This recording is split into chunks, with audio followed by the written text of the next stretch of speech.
Hello दोस्तों, जय हिंद। आशा करते हैं कि आप सभी अच्छे होंगे। तो हम लोगों ने बीपीएससी टीआरई 4 के लिए एक सीरीज चला रखा है, जिसमें हम लोगों ने डिसाइड किया है कि क्लास 6 to 10 एनसीईआरटी और एससीईआरटी को कंप्लीट करेंगे। तो जिसमें से आज हम लोग का ये 4 लेसन है। इसका नाम है गति एवं समय। तो कल हमने किसी कारणवश वीडियो शूट करके भी अपलोड नहीं कर पाया था, तो आज इसको हम लोग अपलोड करने वाले हैं। तो चलिए स्टार्ट करते हैं बिना किसी डिले का। चलिए इस चैप्टर का सबसे पहले समझते हैं। चैप्टर का नाम है गति एवं समय।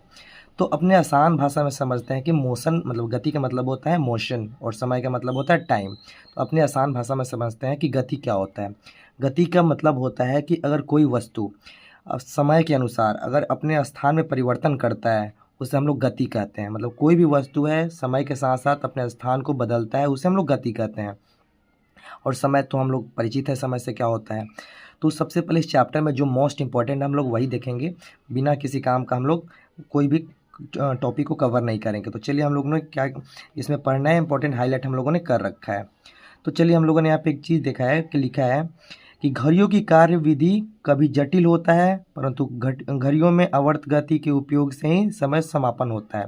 यानी हम लोग को यहाँ पे पढ़ना है टाइम के बारे में। तो हम लोगों ने यहाँ पे एक नोटबुक में लिखा हुआ है, इसको हम लोग देख लेते हैं। इससे सारा चीज़ क्लियर हो जाएगा क्या क्या इंपॉर्टेंट है। तो देखिए मोशन चैप्टर है गति। अब इसमें हमको देखना है कि गति कितने प्रकार के होते हैं, क्योंकि हम लोगों ने देखा है कि कोई भी कंपटीशन एग्जाम होता है इसमें मोशन के बारे में यानी गति के बारे में 1 या 2 क्वेश्चन आते ही हैं। बीपीएससी टीआरई 1 में भी आया था, टीआरई 2 में भी आया था और टीआरई 3 में भी आया था, और टीआरई 4 में भी 110% क्वेश्चन इसमें से आएगा। तो इसके लिए हम लोगों ने क्या किया है कि कुछ एक्स्ट्रा फैक्ट्स को यहाँ पे हम लोगों ने नोट डाउन कर लिया है और इसको हम लोग अपलोड करने वाले हैं। तो सबसे पहले यहाँ पे देखिए गति कितने प्रकार के होते हैं। तो सबसे पहले गति का नाम है रेखीय गति, जिसको हम लोग इंग्लिश में बोलते हैं लीनियर मोशन। ठीक है, आप लोगों ने क्लास 6, 7 और में ऐसे भी पढ़ा होगा, लेकिन हम लोग इसको फिर से कवर करने वाले हैं। तो देखिए ध्यान से अपने आसान भाषा में, जब कोई वस्तु सरल रेखा पर या वक्र रेखा पर, अब देखिए यहाँ पे वक्र का मतलब होता है टेढ़ा मेढ़ा। अब देखिए ये है सीधा लाइन, इसको बोलते हैं स्ट्रेट लाइन, और इसको बोलते हैं ये वक्र रेखा। ठीक है, जो थोड़ा सा यहाँ पे घुमावदार है इसको बोलते हैं वक्र रेखा।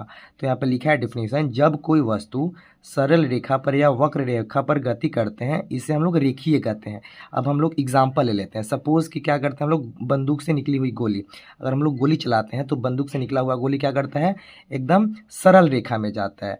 अगर कोई सड़क है उस पर बस चलता है, ट्रेन चलता है, तो उसमें क्या होता है, सरल रेखीय होता है, यानी रेखीय गति इसको बोलते हैं। तो इसमें हम लोग समझ लिए रेखीय गति है, बहुत ज़्यादा इंपॉर्टेंट नहीं है, लेकिन हम लोग इसको कवर कर लिए हैं।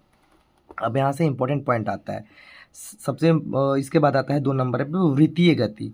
वृत्तीय गति का ही दूसरा नाम है वर्तुल्य गति। ठीक है, जिसको इंग्लिश में बोलते हैं हम लोग सर्कुलर मोशन। वृत्तीय गति का ही नाम है वर्तुल्य गति। अब देखिए यहाँ पे आप लिखा है, देखिए क्या लिखा है, लिखा है यहाँ पे, परंतु घड़ियों में आवर्त गति के उपयोग से ही समय का मापन होता है। ठीक है, अब हम लोग इसको पहले पूरा कंप्लीट जब कर लेंगे कि गति कितने प्रकार के होते हैं, उसके बाद एक भी क्वेश्चन बाहर से नहीं आएगा। अब देखिए यहाँ पे वृत्तीय गति क्या होता है, जब कोई वस्तु किसी वृत्ताकार पथ पर गति करता है उसे वृत्तीय गति कहते हैं। ठीक है, अब वृत्त इसको याद करने की नीड नहीं है। यहाँ पे लिखा है वृत्त, वृत्त का मतलब होता है सर्कल यानी गोल। कोई वस्तु होता है अगर सर्कल पाथ पे वो क्या करता है, घूमता है, उसी को हम लोग बोलते हैं वृत्तीय गति, या फिर उसको बोले हम लोग वर्तुल्य गति। या तो आप लोग इंग्लिश में इसको याद रखें सर्कुलर गति, अगर आप लोग हिंदी में याद रखते हैं तो इसका 2 नाम याद करना पड़ेगा, या तो वृत्तीय गति या तो फिर वर्तुल्य गति। अब क्या हम इसका एग्जाम्पल देख लेते हैं। सपोज हम लोगों ने अपने गाँव के आसपास कभी ना कभी देखा होगा कि जितने भी कुम्हार लोग होते हैं जैसे चाक चलाते हैं, तो वही लिखा है कि कुम्हार का चाक वो क्या करता है, ऐसे राउंड राउंड करता है, एक पाथ पे वो राउंड चलते रहता है। तो एग्जाम्पल हो गया किसका, वृत्तीय गति या फिर वर्तुल्य गति का। सेकंड एग्जाम्पल है पृथ्वी का गति। अब हम लोगों ने तो ये पढ़ा है कि पृथ्वी हमारा क्या करती है, चक्कर लगाती रहती है यानी घूमते रहती है। तो क्या करती है वो, कभी ऐसा तो नहीं है ना कभी यहाँ पे लगाई कभी यहाँ पे लगाई, ऐसा बिल्कुल भी नहीं है। वो क्या करती है, एक निश्चित पाथ पे घूमते रहती है यानी वृत्त पे घूमते रहती है। तो इसी को बोलते हैं हम लोग वृत्तीय गति या फिर वर्तुल्य गति। समझ गए। अब थर्ड नंबर में आते हैं हम लोग घूर्णन गति, जो मोस्ट इंपॉर्टेंट है। अब लोग इसमें क्या करते हैं ना, कंफ्यूज में आ जाते हैं। वृत्तीय गति में और घूर्णन गति में लोग कंफ्यूजन में आते हैं। तो एकदम हम लोग आसान भाषा से समझेंगे। अब देखिए घूर्णन गति को इंग्लिश में बोलते हैं रोटेशनल मोशन। अब देखिए वैसी गति जिसमें कोई कण किसी अक्ष के परितः बिना स्थान बदले घूमता है उसे घूर्णन गति कहते हैं। अब एकदम ध्यान से समझिए। सपोज कीजिए कि एक लट्टू है, ठीक है।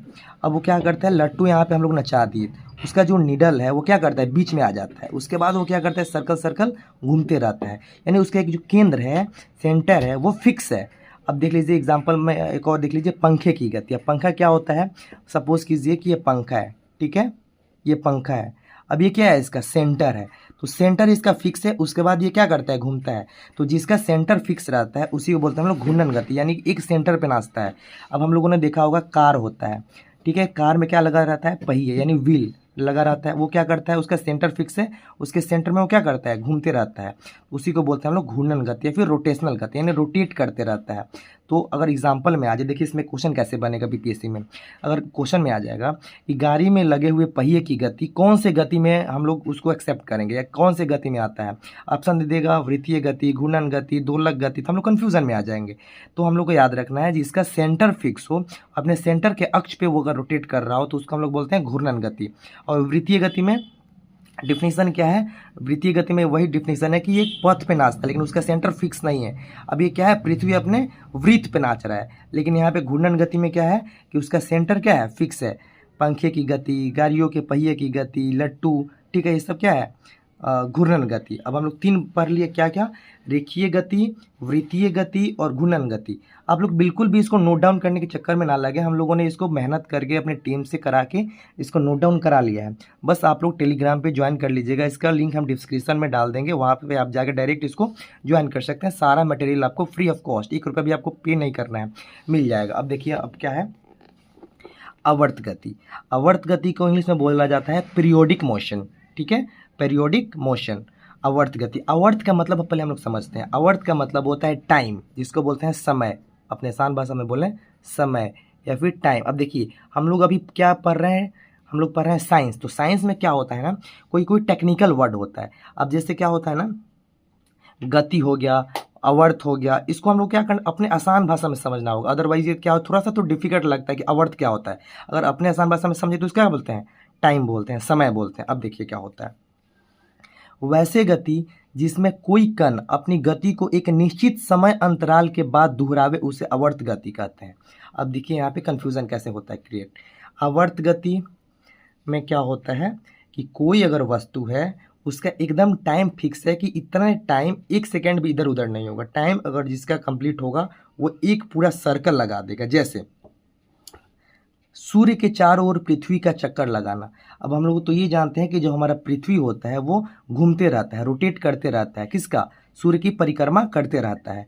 जो सूर्य है उसका परिक्रमा करने में कितना टाइम लगता है, तो 365 डेज एग्जैक्ट, यानी 365 डे लगता है। तो ये तो कंफर्म है ना कि पृथ्वी जो हमारा है अगर 365 दिन कंटिन्यू घूम लिया तो वो क्या करेगा, एक बार सूर्य की परिक्रमा पूरा कर लेगा, यानी कि पूरा कंप्लीट कर लेगा। तो उसी को बोलते हैं आवर्त गति। दीवाल घड़ी की गति, सपोज कीजिए कि हम लोग क्या करते हैं कि दीवाल घड़ी में टाइम देखते हैं, तो ये तो कंप्लीट है ना कि एक बार अगर 12 पे कोई सुई है वो पूरा राउंड ऐसे करके फिर 12 पे आ जाए तो ही कंप्लीट होगा, यानी उसका टाइम फिक्स है कि 12 घंटे के बाद वो फिर से क्या होगा, 12 पर सुई उसका आ जाएगा। तो आवर्त गति का मतलब होता है उसका निश्चित समय अंतराल के बाद दोहरावे, ठीक है, तो उसको क्या बोलते हैं हम लोग, आवर्त गति। अब ठीक है, उसके बाद 5 नंबर पे हम लोगों ने लिखा है दोलन गति। अब ये भी मोस्ट इंपॉर्टेंट है, मोस्टली मतलब एग्जाम में ये आते रहता है। इसको इंग्लिश में बोलते हैं ऑस्किलेटरी मोशन। मोशन का मतलब होता है गति, हिंदी में दोलन गति। अब देखिए इसको समझते हैं अपने आसान भाषा में। वैसी गति जिसमें कोई कण किसी निश्चित बिंदु के आगे पीछे अपनी गति को एक निश्चित समय अंतराल मतलब एक समय सीमा के मतलब अंतराल का मतलब क्या होता है, जैसे मान लीजिए कि अभी 2 बज रहा है फिर 4 बज रहा है, तो 2 घंटे के बीच का डिफरेंट हुआ, तो वही बोल रहे समय अंतराल के बाद दोहरावे दोलन गति कहते हैं। सपोज कीजिए कि देखिए अब यहाँ पे एक एग्जांपल से समझिए, दीवाल घड़ी के लोलक की गति। अब लोलक का मतलब होता है कि हम लोगों ने देखा होगा जो अभी नया मतलब घड़ी आया हुआ है वो क्या होता है, ऐसे रहता है ऐसे, और यहाँ पे एक ऐसे रहता है। जैसे वो 12 से 1 पे सुई जाएगा वो क्या करेगा, ऐसे ऐसे ऐसे करते रहेगा, यानी कि आगे पीछे। इसको क्या बोलते हैं, लोलक। घड़ी में जो लगा रहता है इसको लोलक बोलते हैं। तो क्या करेगा, एक उसका टाइम फिक्स है, वो क्या करेगा, आगे पीछे करेगा, पूरा सर्कल नहीं मारेगा, आगे पीछे करे। तो वही बोल रहा है, वैसी गति जिसमें कोई कण किसी निश्चित बिंदु के आगे पीछे अपनी गति को एक निश्चित समय अंतराल के बाद दोहरावे, दोलन गति कहलाते हैं। झूले की गति, अब हम लोग क्या करते हैं, झूले में ऐसे ऐसे आगे पीछे कर दें, आगे जाएंगे पीछे जाएंगे। मान लीजिए सेंटर है, तो जो आगे जाएगा जितना टाइम उसको जाने में लगेगा उतना ही टाइम आने में लगेगा, फिर इतना टाइम इधर आगे जाने में लगेगा, उतना ही टाइम बीच सेंटर में आने में लगेगा। यानी एक निश्चित समय अंतराल के बाद वो क्या करता है, अपने टाइम को दोहरा लेता है। ठीक है, तो उसी को बोलते हैं हम लोग दोलन गति। इसमें कन्फ्यूज़न बिल्कुल भी नहीं होनी चाहिए। तो हम लोगों ने अभी क्या कंप्लीट कर लिया, मोस्ट इंपॉर्टेंट है 5 प्रकार के, 2 और प्रकार के होते हैं लेकिन हम लोगों के लिए जो इंपॉर्टेंट है वो हम लोग कंप्लीट कर लिए हैं।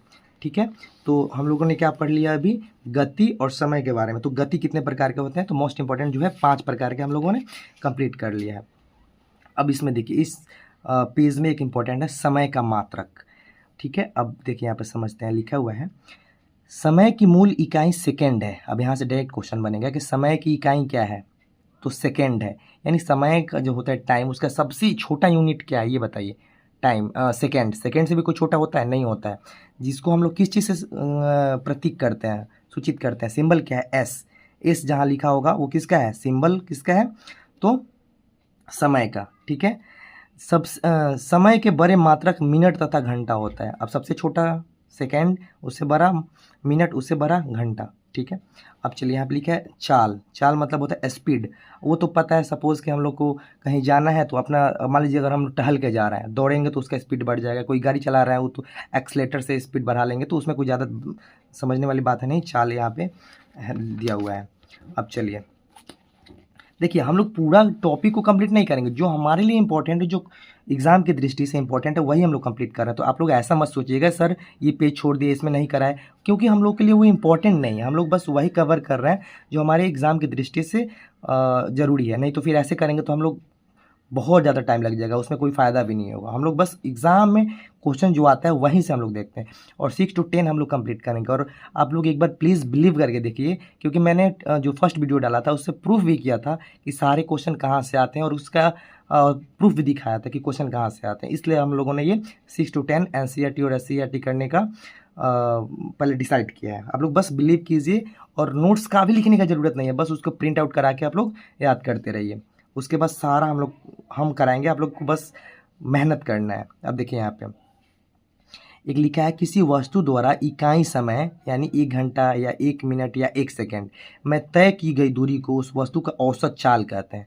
औसत चाल क्या कहते हैं, यानी कोई समय या तो घंटा या फिर मिनट या 1 सेकेंड। मान लो 1 घंटा है, 1 घंटा में हम लोगों ने कितना दूरी को कवर कर लिया है, उसी को हम लोग क्या बोलते हैं, औसत चाल। ठीक है, अब चलिए आगे आ जाइए। यहाँ पे एक लाइन लिखा हुआ है जिसको हाईलाइट किया हम लोगों ने, यदि दूरी को किलोमीटर में और समय को घंटों में नापा जा रहा है तो चाल क्या होगा, चाल इकाई किलोमीटर प्रति घंटा होगी। ये यहाँ पे इम्पोर्टेंट है।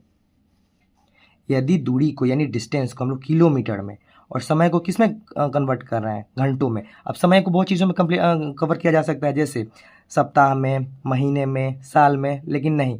और दूरी को किस में किया जा सकता है, किलोमीटर है तो मीटर में, उसके बाद सेंटीमीटर में, लेकिन हम लोग किस में, किलोमीटर में अगर इसको क्या करेंगे, दूरी को मापेंगे, और समय को किस में, घंटा में, तब इसका क्या हो जाएगा, किलोमीटर प्रति घंटा। चाल की क्या होगा, इकाई जो होगा किलोमीटर प्रति घंटा। तो वही आ जाएगा कि यदि हम लोग दूरी को किलोमीटर में और समय को घंटों में नापेंगे तो इसका इकाई क्या होगा, तो यहाँ पे इकाई दिया हुआ है किलोमीटर प्रति घंटा। मोस्ट इंपॉर्टेंट है। अब देखिए यहाँ पे आते हैं। अब हमने अपने लाइफ में कभी ना कभी बाइक तो चलाया होगा या फिर देखा होगा। अपने मोटरसाइकिल पर एक मीटर लगा होता है, देखिए मीटर जो लगा है, देखिए उसके कोने में किलोमीटर प्रति घंटा यानी km प्रति आवर लिखा रहता है, जिसको हम लोग क्या बोलते हैं, चाल मापी। यानी कि हम लोग किस स्पीड से चल रहे हैं वो दिखाता है यहाँ पे, इसको बोलते हैं चाल मापी। यानी कि हम लोग 30 की स्पीड से, 40 की स्पीड से, बोलते हैं ना कि हम लोग 50 की स्पीड से गाड़ी चला है, तो इसको जो आगे रहता है इसको बोलते हैं चाल मापी। अगर इसको हम लोग इंग्लिश में बोले तो स्पीडोमीटर। ठीक है, या तो चाल मापी या तो फिर स्पीडोमीटर बोलते हैं। ठीक है, और एक होता है कि कितना डिस्टेंस किए, जैसे हम लोग बाइक चला रहे हैं, मान लीजिए हम लोग अभी पटना में है, पटना से दिल्ली चल गए बाइक से या फिर 4 व्हीलर से, तो जो आगे रहता है ना उसमें 2 मीटर रहता है। एक तो होता है किलोमीटर के लिए, मतलब डिस्टेंस कवर करने के लिए, जिसको हम लोग क्या बोलते हैं, कितना स्पीड से चला है उसको बोलते हैं स्पीडोमीटर यानी चाल मापी। और कितना डिस्टेंस कवर किए उसको बोलते हैं ऑडोमीटर, यानी कि पटना से दिल्ली जाने में कितना क्या किए, दूरी गए हम लोग, 40 किलोमीटर 50 किलोमीटर, उसको बोलते हैं ऑडोमीटर। तो 2 चीज़ें यहाँ से निकला। अगर हम लोग को स्पीड देखना है तो स्पीडोमीटर, और अगर डिस्टेंस देखना है यानी दूरी देखना है तो ऑडोमीटर। इसको हम लोगों ने नोट में ऑलरेडी कवर करा लिया है। तो इस चैप्टर बहुत छोटा था, बहुत लिमिटेड था, फिर भी हम लोगों ने जितना मोस्ट इंपॉर्टेंट था वो ट्राई किया करने के लिए। अब इसमें ज़्यादा कुछ नहीं है। अभी देखिए यहाँ पे कुछ क्वेश्चन आंसर है, इसको हम लोग कर लेते हैं। अब देखिए क्वेश्चन है इसमें, निम्नलिखित में से कौन सा सरल रेखीय गति। अब सरल रेखीय गति तो हम लोग पढ़ लिए हैं। सरल मतलब क्या होता है, एक दिशा में, ठीक है, जो जाता है। अब झूला के पीछे की गति, अब झूला तो ऐसे झूलता है तो एक दिशा तो नहीं है उसका, ठीक है। विद्युत पंखे की गति, अब हम लोग विद्युत पंखे की गति जो पढ़े हैं वो क्या इसी में आता है, वो नहीं आता है। अब देखिए सीधे पुल पर रेलगाड़ी की गति, अगर पुल है सीधा, उसमें अगर रेलगाड़ी चल रहा है तो क्या होगा, किस में जाएगा, रेखीय गति में जाएगा, इसलिए इसका सही ऑप्शन हो जाएगा ग, सीधे पुल पर रेलगाड़ी की गति। दूसरा ऑप्शन है, निम्नलिखित में से कौन सा वर्तुल्य गति का उदाहरण है। अब हम लोग वर्तुल्य गति पढ़े हैं कि नहीं पढ़े हैं, आप लोग बताइए। वर्तुल्य गति का मतलब होता है, डिफिनीशन के साथ हम लोग पढ़े हैं, सूर्य के चारों ओर पृथ्वी की गति, यानी एक टाइम फिक्स है कि 365 दिन में जो पृथ्वी है वह सूर्य का पूरा चक्कर मार देगा, उसको हम लोग क्या बोलते हैं, वर्तुल्य गति। अब देखिए चाल का मूल मात्रक, अब हम लोगों ने पढ़ा ना कि चाल का मूल मात्रक क्या है, किलोमीटर प्रति घंटा। अब हम लोग जो भी पढ़ रहे हैं उसी का हम लोग कर रहे हैं यहाँ पे, और इसमें कुछ नहीं है। तो यही मोस्ट इम्पॉर्टेंट था। तो अगर आप लोग बिलीव है आप लोगों को तो सपोर्ट दीजिए, कमेंट कीजिए और सब्सक्राइब कीजिए, शेयर कीजिए। और मैं वादा करता हूँ कि अब मतलब 1-2 दिन के रोज़ के बाद साइंस और जियोग्राफी एक क्लास दोनों का, यानी 2 क्लास प्रतिदिन मिलेगा आप लोगों को। बस आप लोगों को अगर सेशन थोड़ा सा भी पसंद आ रहा है तो शेयर कीजिए, सब्सक्राइब कीजिए, लाइक कीजिए, अपना कमेंट बॉक्स में प्रतिक्रिया दीजिए कि इसमें हम लोग को और क्या कर सकते हैं, क्या सुधार सकते हैं। चलिए, जय हिंद, जय भारत।